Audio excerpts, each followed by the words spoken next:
Hello, I'm David Neville. I'm here to talk to you a little bit about some alternative fuel concepts for cars.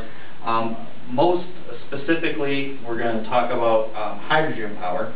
But before we get into it, I was doing some research on this, and I came across this quote, and it really rang true to me, even though it's really supposed to be satirical.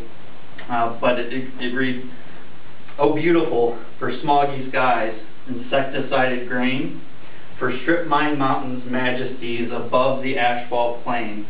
America, America, man sheds his waste on thee, and hides the pines with billboard signs from sea to oily sea."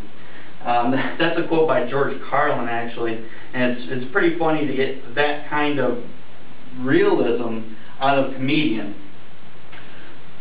We'll talk a little bit here about alternatives to oil and some of the things that we've tried to come up with in order to do that. The first thing is hybrid cars, which work with gasoline, but they use a lot. The gasoline engine helps to power an electro fuel cell in the vehicle. We'll get to what a fuel cell is here in just a little bit, but it's an electrical fuel cell. There's other alternatives such as ethanol, E85. You might have seen that. GMC has come out with that through Consumer Reports. GMC has come out with that. They've been out for a few years now. You'll see some of the stations advertise the E85. Ethanol's from corn, so it's a renewable source, but it still has some pollutants that come out of it, so it's really not a very effective solution to the problem. And a lot of our buses, especially here in Ann Arbor, you see them run off of biodiesel. Biodiesel gets really good gas mileage. It still has a lot of the pollutants that are really the main focus and what we want to change. Let's talk a little bit about hydrogen power and what the reality is, and where we're going to go, and really how it works, because quite honestly, you think hydrogen, that's the most abundant material on the face of the planet. How can we use this material to power vehicles and have it be less of a pollutant? Quite honestly, hydrogen power is going to work a lot like regular cars, the regular cars that we have today. As a matter of fact, so much so that Consumer Reports also said that the first generation of hydrogen power will likely have an option to have regular gasoline used as well. So the inner workings is fairly similar. A fuel cell, like I had touched on just a bit ago, it's an electrochemical cell that produces electricity from a replenishable fuel tank. Now really what that means is it's going to produce electricity, and instead of like a battery where it's closed, you're going to be able to put, well in this case, hydrogen into the fuel cell to renew it, so it's replenishable, it will keep going. There's four main components. Now, well, actually let me say this. Every manufacturer, just like in any device, is going to have different approaches to this as far as solving hydrogen power. There are four main things that are found in every fuel cell, though. The four main things are the anode, the cathode, the electrolyte, and the catalyst.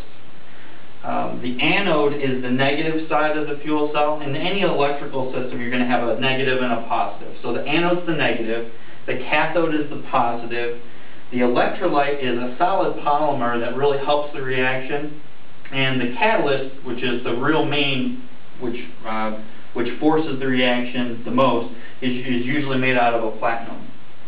So how does the fuel cell work? Well, I've got a diagram of a fuel cell, and it can kind of help to explain how that happened. Of course, my tape here fell off. No problem, no. Okay, so as you can see on the diagram here, we have the parts labeled the cathode, the anode. Hydrogen's over here. We have the proton exchange membrane, which is your catalyst, or I'm sorry, which is your electrolyte and the platinum catalyst right in through here. Basically, what happens is the hydrogen is pulled in by the anode, and the cathode takes in oxygen. Okay. Now, with the help of the catalyst, the anode is going to split the electrons from the hydrogen. The electrons are then diverted here into the circuit. Basically, it's the electrons that get split from the hydrogen that create the electricity that actually is going to power the car. At the end of this, after the electrons pass through, the electrons are then reunited with the hydrogen that came through, with the oxygen that came through, and your only waste product is water.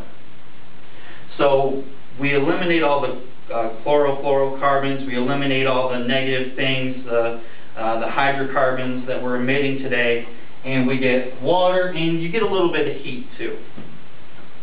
Detractors. Why aren't we in hydrogen-powered cars already? Well, distributing and manufacturing has been a big issue. Cost to revamp stations in order to allow hydrogen power has been estimated in billions of dollars.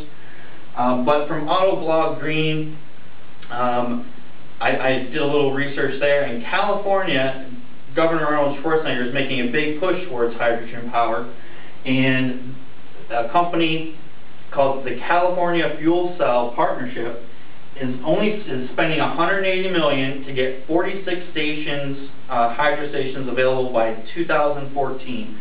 Now, $180 million sounds like a lot of money, but when you're talking about, you know, a gas station, a regular gas station that we have today can be a $5 to $10 million enterprise all in of itself. So when you're talking 46 for 180, and we're changing the world, it's a great thing. California, by the way, produces or buys 1 out of every 5 cars in the United States. So California making this push is really helping the movement forward into hydrogen. Secondly, we need an industry standard on how to transmit the hydrogen.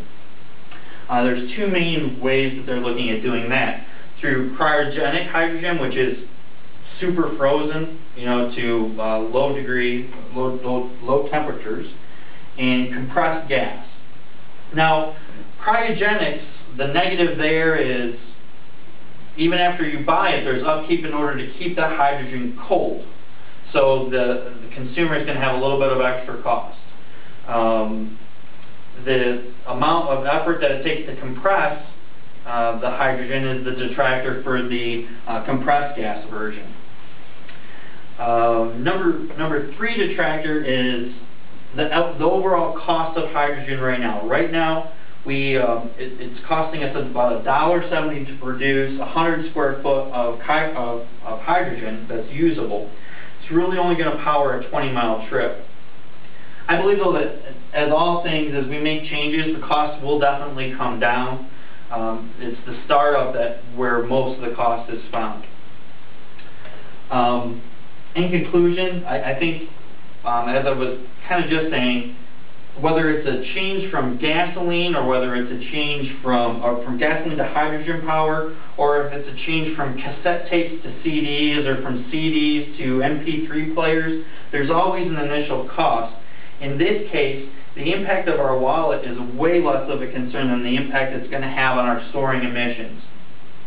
The first hydrogen-powered cars are set to jump from concept to the mainstream by 2010, so that's just next year. We'll see you at the hydro station.